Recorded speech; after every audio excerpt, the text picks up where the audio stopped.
The morning sun cast long shadows across the dusty streets of Ouagadougou as Captain Ibrahim Traoré adjusted his military uniform. The young leader of Burkina Faso had been in power for less than 2 years, but his reputation for bold decisions had already spread across West Africa. Today would test that reputation in ways he never imagined. In a small office building near the presidential palace, mining engineer Dr. Sarah Mensah was examining geological reports that would change everything. The documents spread across her desk told an incredible story buried beneath Burkina Faso's red soil for centuries. The numbers were staggering, almost unbelievable. Her hands trembled slightly as she picked up her phone to call the mining ministry. "Minister, you need to see this immediately," she said, her voice barely containing her excitement.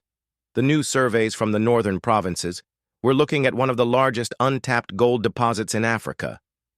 Meanwhile, 3,000 miles away in Paris, Ambassador Philippe Moreau was preparing for what he thought would be a routine diplomatic visit to Burkina Faso.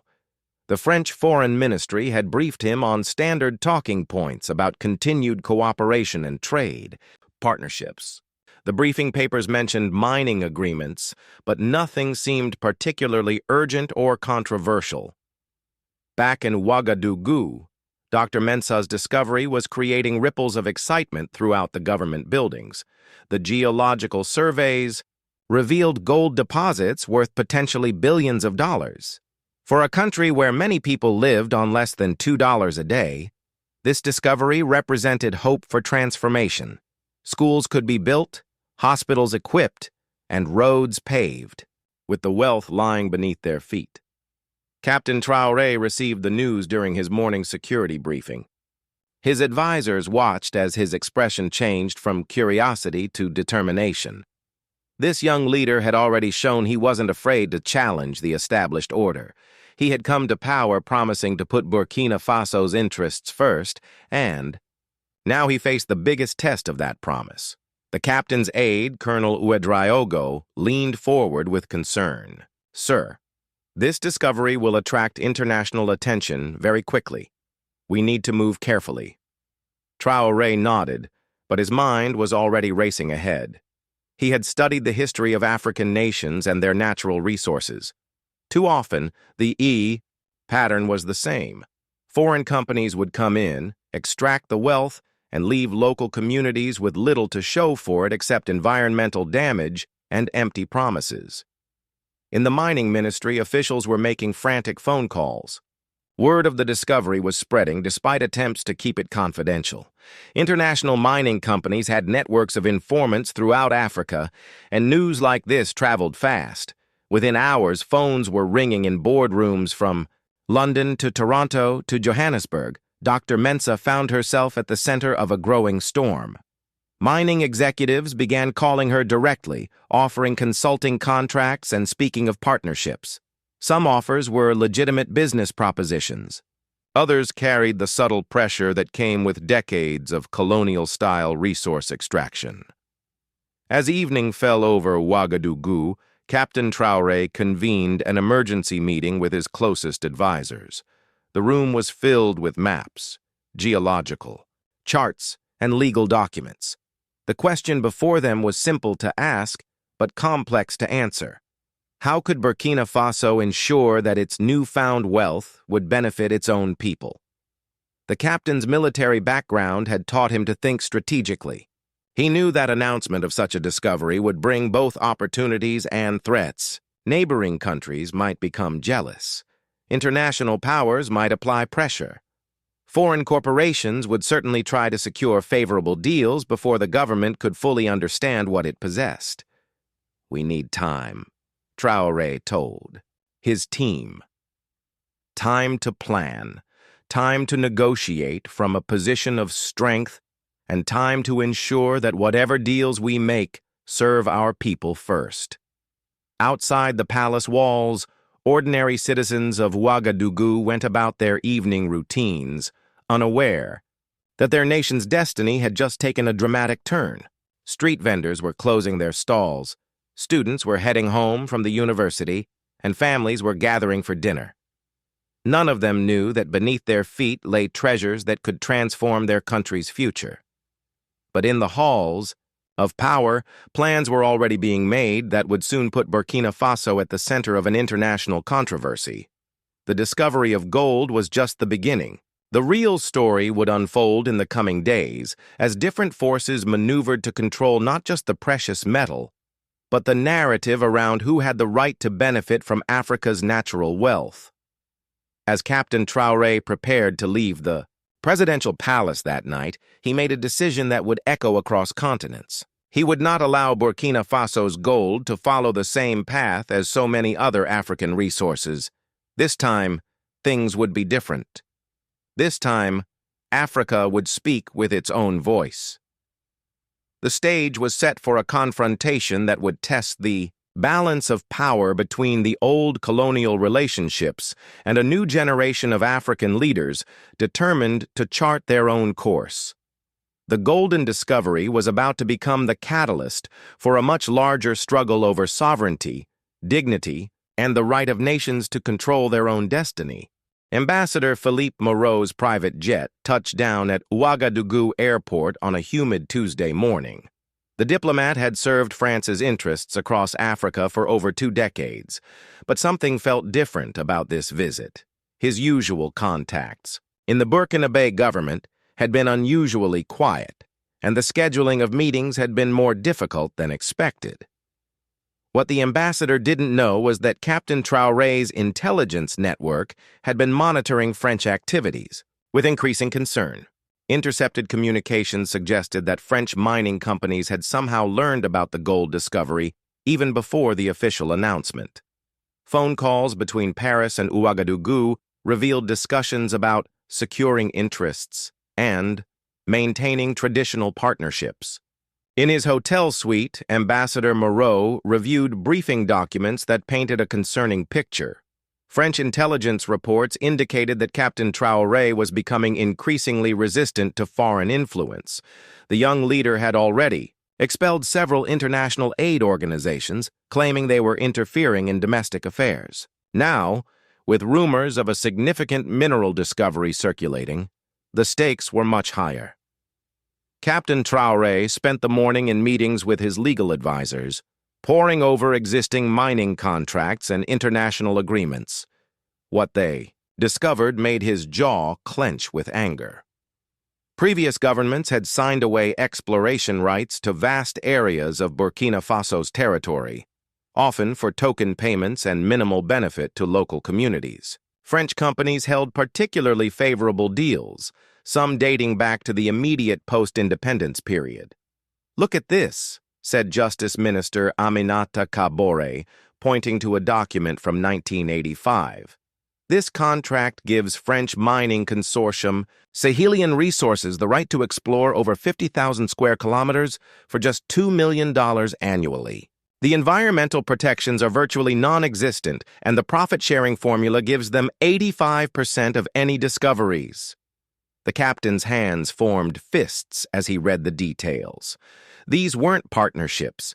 They were legalized theft, wrapped in the language of international cooperation. The contracts had been signed during periods when Burkina Faso desperately needed foreign currency, and negotiators had little leverage to demand better terms. Meanwhile, Dr. Sarah Mensah was receiving pressure from unexpected sources. A representative from Sahelian Resources had visited her office, politely but firmly suggesting that her geological reports might be premature and needed further verification. The message was clear: don't rush to conclusions that might complicate existing arrangements. But Dr. Mensah was a scientist first, and the evidence was undeniable. The gold deposits in northern Burkina Faso were not just significant, they were potentially game-changing for the entire West African economy. Conservative estimates suggested reserves worth over $50 billion. For a nation with a gross domestic product of under $20 billion, this discovery represented the possibility of genuine economic transformation. Ambassador Moreau's first official meeting was with Foreign Minister Djibril Bassolé, a veteran diplomat who had served under multiple governments. The Frenchman expected a routine discussion about bilateral cooperation and trade relations. Instead, he found himself facing pointed questions about French mining operations and their historical impact on Burkina Faso's development. "Ambassador," Minister Bassolet said, leaning back in his chair, "we appreciate France's long relationship with our country. But times are changing. Our people are asking difficult questions about who benefits from our natural resources." Moreau shifted uncomfortably. His diplomatic training had prepared him for many scenarios, but not for a direct challenge to the foundations of France's African policy. "Minister, France has always been committed to mutually beneficial partnerships. Our companies bring expertise, technology, and investment that create jobs and development." The foreign minister's smile was polite but cold. "Indeed. And after 60 years of these partnerships, Burkina Faso remains one of the world's poorest countries, while French companies have extracted billions of dollars worth of resources. Perhaps it's time to examine whether these partnerships are as mutual as we've been told." News of the tense diplomatic exchange reached Captain Traoré within hours. The young leader was not surprised. He had been preparing for this confrontation ever since taking power.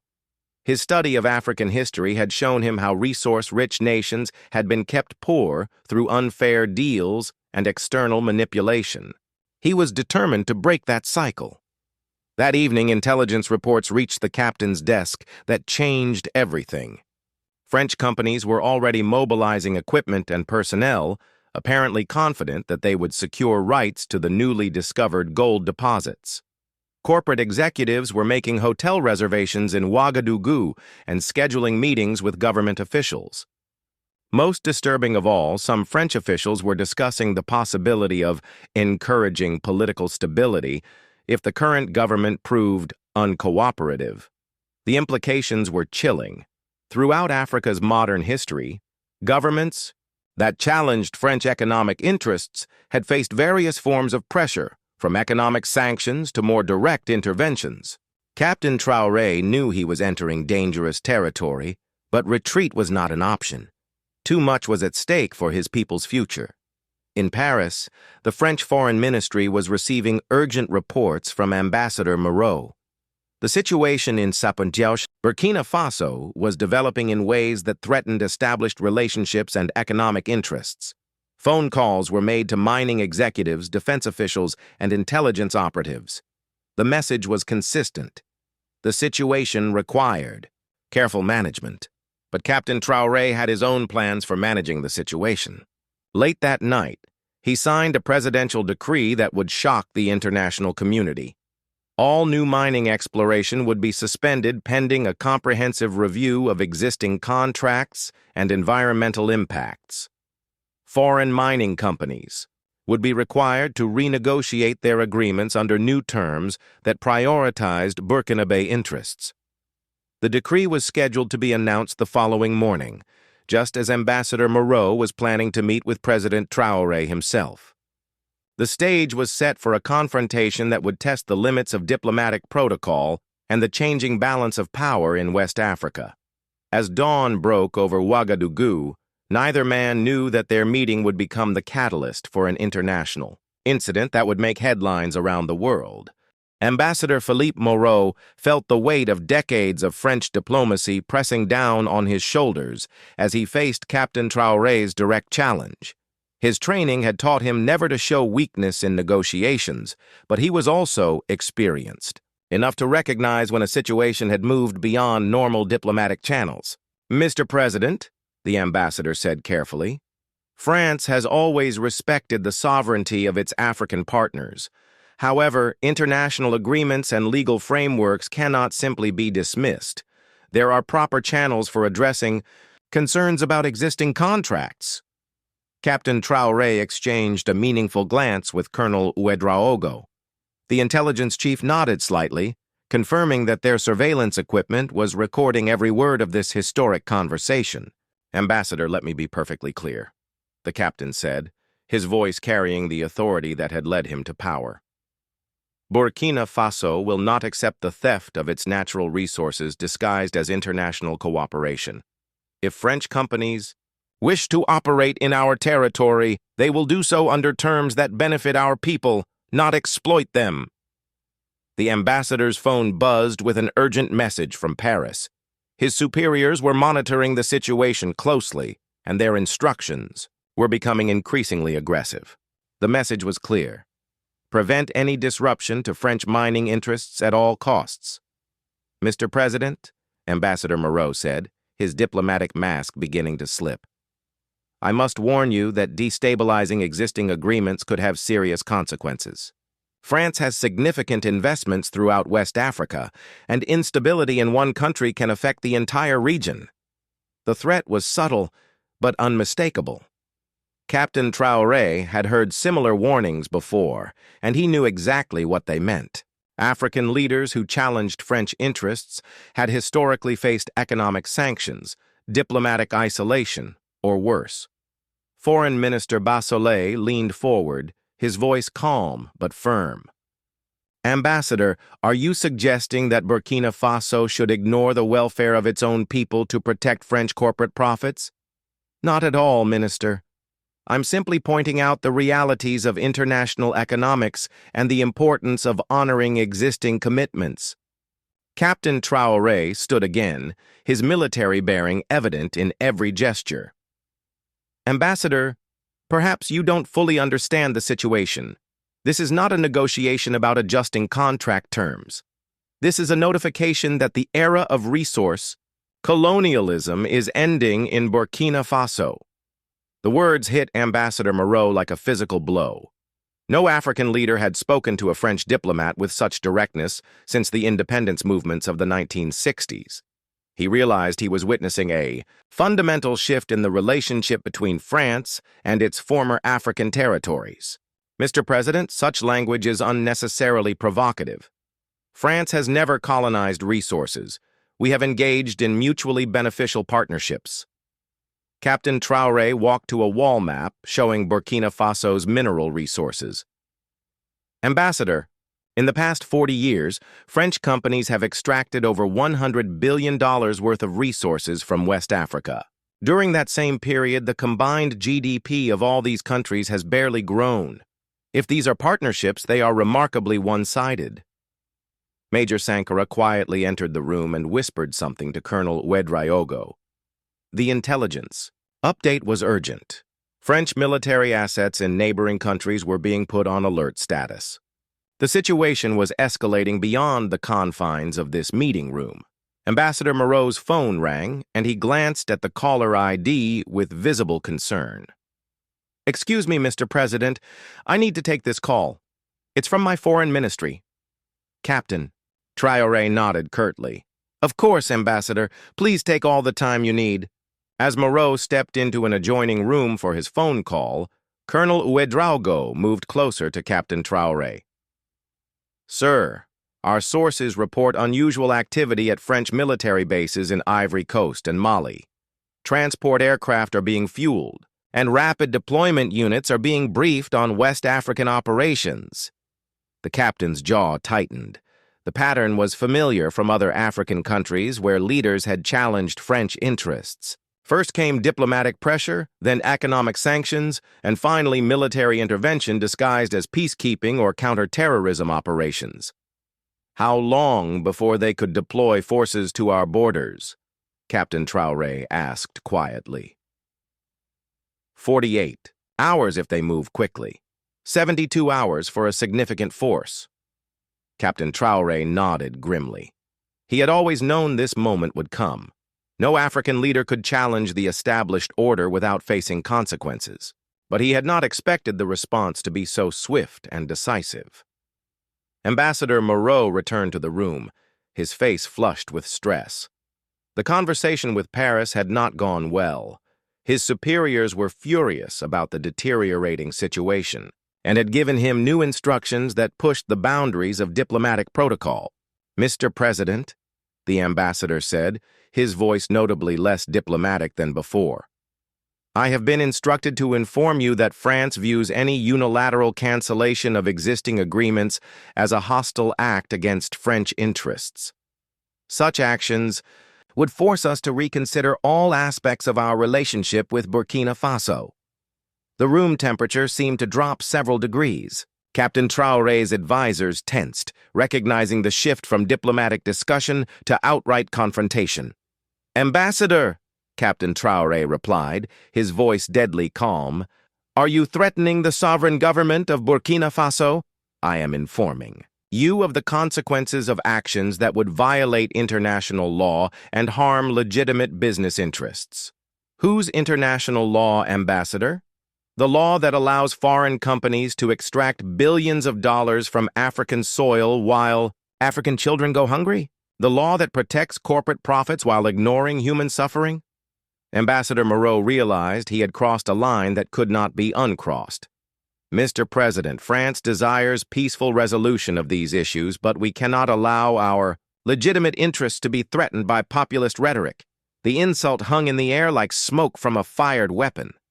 Captain Traoré's eyes flashed with anger, but his voice remained controlled. "Ambassador, I think this meeting has revealed all we need to know about France's true attitude toward African sovereignty. Mr. President, please don't misunderstand. Colonel Ouedraogo," Captain Traoré said, cutting off the ambassador's words. "Please escort Ambassador Moreau to his vehicle.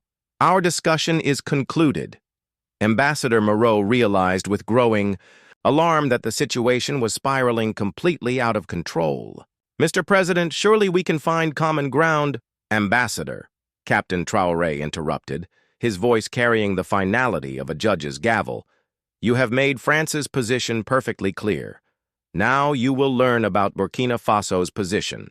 As Colonel Ouedraogo moved toward the ambassador, it became clear that the diplomatic phase of this crisis was ending. What happened next would determine whether this confrontation remained a war of words or escalated into something far more dangerous. The moment Ambassador Philippe Moreau realized he was not being escorted to his vehicle, the careful world of diplomatic protocol collapsed around him. Instead of heading toward the palace exit, Colonel Ouedraogo was guiding him toward the security wing of the presidential compound. "Colonel, I believe there has been some misunderstanding," the ambassador said, his diplomatic training struggling to process this unprecedented situation. "I need to return to the French embassy immediately." "Colonel." Ouedraogo's expression was professionally neutral but absolutely firm. "Ambassador, you are being detained pending investigation into activities that may have violated Burkina Faso's national security interests." The words hit Moreau like a physical blow. In over 2 decades of diplomatic service across Africa, he had never imagined such a scenario. Diplomats enjoyed immunity precisely to prevent situations like this. The detention of a foreign ambassador was an act that could trigger international incidents, economic sanctions, or even military intervention. Captain Traoré watched from the doorway as the ambassador was led away. The young leader's face showed no emotion, but his mind was racing through the implications of what he had just authorized. He was crossing a line that no African leader had dared cross since the independence era. But the evidence his intelligence services had gathered left him no choice. "Sir," Major Sankara approached with a thick file folder, "we have the documentation you requested. The evidence is overwhelming." The file contained intercepted communications, financial records, and witness statements that painted a disturbing picture of French activities in Burkina Faso. Mining companies had been secretly surveying deposits for months before the official discovery. Corporate executives had bribed government officials for preferential information. Most damaging of all, there was evidence of plans to destabilize the government if it proved uncooperative with French interests. In the detention facility, Ambassador Moreau was processing the gravity of his situation. The room was comfortable but clearly secure, with guards posted outside the door. His diplomatic phone had been confiscated, cutting off his communication with the French embassy and Paris. The implications were staggering. France had not faced such a direct challenge to its African policy since the days of Charles de Gaulle. The detention of a French ambassador would send shockwaves through Paris and across the international community. But Captain Traoré was apparently prepared for those consequences. Within hours, news of the ambassador's detention began leaking to international media. The initial reports were confused and contradictory, but the basic facts were clear. Burkina Faso had taken the unprecedented step of detaining a French diplomat. The story spread like wildfire across news networks and social media platforms. In Paris, the reaction was swift and furious. The French Foreign Ministry convened an emergency meeting, while the Defense Ministry began reviewing military options for West Africa. The detention of Ambassador Moreau was being treated as nothing less than an act of war against French interests. But Captain Traoré had prepared for this moment. He had spent months building alliances with other African leaders, who were questioning their relationships with former colonial powers. Phone calls went out to presidents and prime ministers across the continent, explaining Burkina Faso's position and requesting support. The response was mixed but significant. Several African leaders privately expressed support for Burkina Faso's stance, though few were willing to make public statements that might anger France. However, the African Union issued a carefully worded statement calling for dialogue and respect for sovereignty in resolving the crisis. Back in the detention facility, Ambassador Moreau was beginning to understand the broader context of his situation. Colonel Ouedraogo had provided him with copies of the evidence against French activities in Burkina Faso. The documents told a story of systematic exploitation disguised as international cooperation. "Colonel," the ambassador said during one of their conversations, "surely President Traoré understands that this action will have severe consequences for Burkina Faso. France cannot allow such treatment of its diplomatic representatives to go unpunished." Colonel Ouedraogo's response was measured but pointed. "Ambassador, perhaps France should have considered the consequences of treating African nations as sources of cheap resources rather than equal partners." The detention was becoming a symbol that resonated far beyond Burkina Faso's borders. Across Africa, young people were organizing demonstrations in support of Captain Traoré's actions. Social media campaigns using hashtags like Seek Africa First and End Resource Colonialism began trending across the continent. Meanwhile, French military commanders were developing contingency plans for multiple scenarios. The most conservative option involved economic sanctions and diplomatic isolation. More aggressive options included support for opposition groups within Burkina Faso or direct military intervention to protect French nationals and interests. But Captain Traoré had anticipated these responses. His government released detailed evidence of French corporate activities, including recordings of conversations between mining executives and government officials discussing ways to influence Burkina Faso's political leadership. The revelations painted French companies as participants in corruption rather than victims of political instability. International reaction was complicated by the quality of evidence Burkina Faso presented. While many Western governments expressed concern about the diplomatic detention, they could not easily dismiss the documented evidence of corporate wrongdoing and political interference. The United Nations Security Council called for an emergency session to address the crisis. France demanded immediate condemnation of Burkina Faso's actions and international pressure for Ambassador Moreau's release. African members of the Security Council pushed for a more nuanced response that addressed the underlying issues of resource, exploitation, and corporate accountability. As the diplomatic crisis entered its second day, Captain Traoré faced a crucial decision. The detention of Ambassador Moreau had achieved its primary purpose of forcing international attention to the issues of resource exploitation and African sovereignty, but maintaining the detention much longer would escalate the crisis to levels that might threaten Burkina Faso's very existence. In his private study, Captain Traoré reviewed intelligence reports showing French military assets moving closer to West African positions. The window for peaceful resolution was closing rapidly.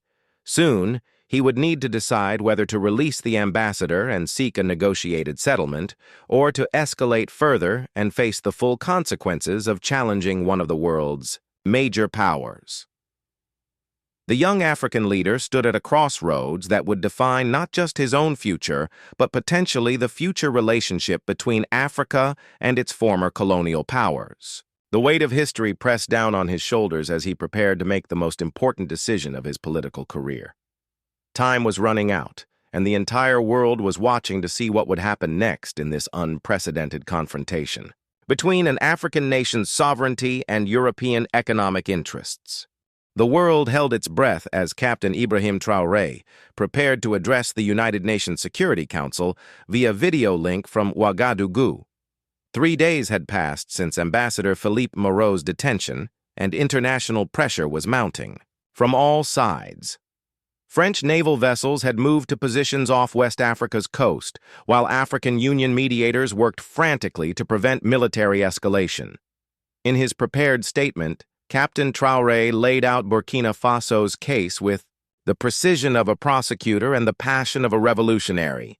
Distinguished delegates, we gather today not to discuss the detention of one diplomat, but to address the systematic exploitation of an entire continent. The evidence we have presented shows decades of corporate colonialism disguised as international cooperation. The French representative, Foreign Minister Catherine Rousseau, responded with barely controlled fury. The Security Council cannot allow such flagrant violations of international law to go unpunished. The detention of Ambassador Moreau is an act of aggression against France and the entire international community, but Captain Traoré had allies he hadn't expected. South African President Cyril Ramaphosa spoke powerfully about the need to address historical injustices in resource extraction. Nigerian President Bola Tinubu called for new models of international cooperation that truly benefited African peoples. Even some European leaders expressed concern about the practices documented in Burkina Faso's evidence files. The breakthrough came from an unexpected source. German Chancellor Angela Weber proposed a comprehensive framework for resolving both the immediate crisis and the underlying issues. Her proposal included Ambassador Moreau's immediate release in exchange for international arbitration of the mining contract disputes and establishment of new standards for resource extraction agreements across Africa. Captain Traoré studied the proposal carefully with his advisors. The framework offered significant victories for Burkina Faso's position while providing face-saving measures for France. Most importantly, it established precedents that could benefit resource-rich nations across the developing world. It's not everything we wanted, Foreign Minister Bassolet advised. But the world held its breath as Captain Ibrahim Traoré prepared to address the United Nations Security Council via video link from Ouagadougou. 3 days had passed since Ambassador Philippe Moreau's detention, and international pressure was mounting from all sides. French naval vessels had moved to positions off West Africa's coast, while African Union mediators worked frantically to prevent military escalation. In his prepared statement, Captain Traoré laid out Burkina Faso's case with the precision of a prosecutor and the passion of a revolutionary. Distinguished delegates, we gather today not to discuss the detention of one diplomat, but to address the systematic exploitation of an entire continent. The evidence we have presented shows decades of corporate colonialism disguised as international cooperation. The French representative, Foreign Minister Catherine Rousseau, responded with barely controlled fury. The Security Council cannot allow such flagrant violations of international law to go unpunished. The detention of Ambassador Moreau is an act of aggression against France and the entire international community. But Captain Traoré had allies he hadn't expected. South African President Cyril Ramaphosa spoke powerfully about the need to address historical injustices in resource extraction. Nigerian President Bola Tinubu called for new models of international cooperation that truly benefited African peoples. Even some European leaders expressed concern about the practices documented in Burkina Faso's evidence files. The breakthrough came from an unexpected source. German Chancellor Angela Weber proposed a comprehensive framework for resolving both the immediate crisis and the underlying issues. Her proposal included Ambassador Moreau's immediate release in exchange for international arbitration of the mining contract disputes and establishment of new standards for resource extraction agreements across Africa. Captain Traoré studied the proposal carefully with his advisors. The framework offered significant victories for Burkina Faso's position while providing face-saving measures for France. Most importantly, it established precedents that could benefit resource-rich nations across the developing world. It's not everything we wanted, Foreign Minister Bassolet advised, but it's more than any African nation has achieved in generations. We've forced the world to confront these issues. Captain Traoré walked to his office window, looking out at the streets of Ouagadougou, where thousands of citizens had gathered in support of his actions. Children held signs reading "Our Gold, Our Future," while university students chanted slogans about African dignity and self-determination. The captain's decision was influenced by a private conversation with Nelson Mandela's former economic advisor, who had flown in from South Africa as an unofficial mediator. "Young man," the elderly statesman had said, "revolution is not just about dramatic gestures. It's about creating lasting change that survives beyond any individual leader." Meanwhile, in his detention facility, Ambassador Moreau was experiencing his own transformation. 3 days of isolation had given him time to study the evidence against French operations in Burkina Faso. For the first time in his career, he was seeing African perspectives on relationships he had always viewed as beneficial partnerships. The ambassador's conversation with Colonel Ouedraogo had been particularly enlightening. "Sir, I served in France's military cooperation programs," the colonel had explained. "I saw French officers training African soldiers to protect French mining facilities rather than defend African peoples. I watched French companies extract wealth while local communities remained in poverty." These revelations forced Ambassador Moreau to confront uncomfortable truths about his own role in perpetuating systems of exploitation. His diplomatic cables to Paris began reflecting this new understanding, urging his government to consider genuine reform rather than simply demanding Burkina Faso's submission. The turning point came when Captain Traoré received unexpected support from French civil society. Labor unions, environmental groups, and human rights organizations published an open letter supporting Burkina Faso's demands for fair treatment. Public opinion polls showed growing French awareness of their country's problematic relationship with Africa. President Emmanuel Macron faced mounting pressure at home and abroad to find a face-saving resolution. The detention crisis had exposed uncomfortable truths about French African policy that could no longer be ignored. His advisors warned that military action would be politically catastrophic and internationally condemned. On the 4th day of the crisis, Captain Traoré made his decision. He would release Ambassador Moreau unconditionally as a gesture of good faith, while simultaneously announcing Burkina Faso's acceptance of the German proposed framework for resolving the underlying disputes. The release ceremony was carefully choreographed to send multiple messages. Ambassador Moreau was treated with full diplomatic courtesy, demonstrating that his detention had been about policy disagreements rather than personal animosity. Captain Traoré personally escorted the ambassador to the palace gates, where international media captured their handshake. "Ambassador," Captain Traoré said in front of the cameras, "I hope this experience has helped you understand that Africa's patience with exploitation has reached its limit. We seek partnership, but it must be genuine partnership between equals." Ambassador Moreau's response surprised everyone, including his own government. "Mr. President, I believe this crisis has taught all of us important lessons about the need for more equitable relationships. France must listen more carefully to African voices and concerns." The words sent shockwaves through Paris, but they reflected a broader shift in international opinion. The crisis had forced a global conversation about resource extraction, corporate accountability, and the legacy of colonialism that could not be easily dismissed.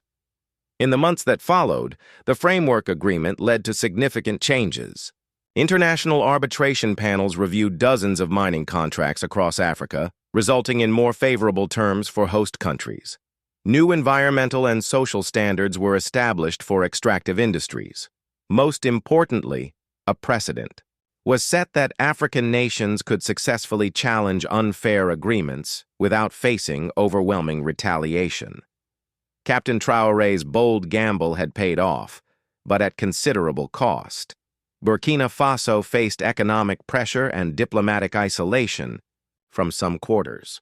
However, the country also received unprecedented support from other African nations and emerging economic powers who saw the crisis as a turning point in global power relationships.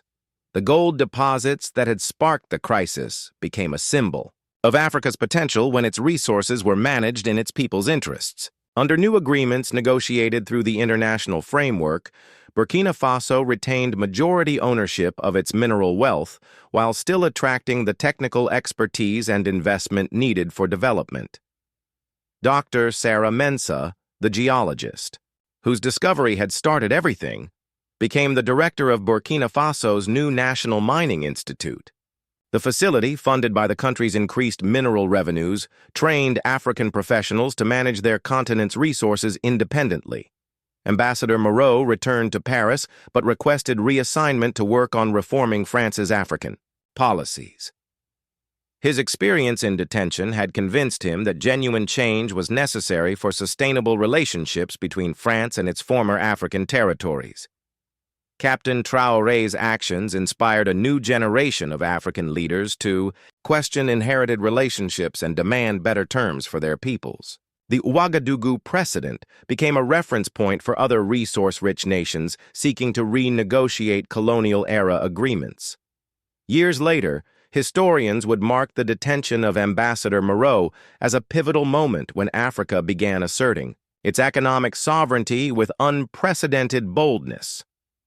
The crisis that had threatened to tear apart international relationships ultimately led to more honest and equitable partnerships between developed and developing nations.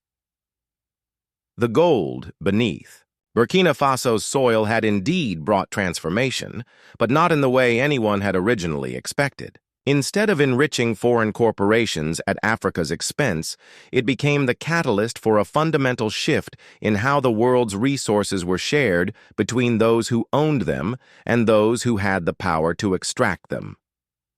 Captain Traoré's gamble had succeeded in ways that went far beyond any single mining contract or diplomatic agreement.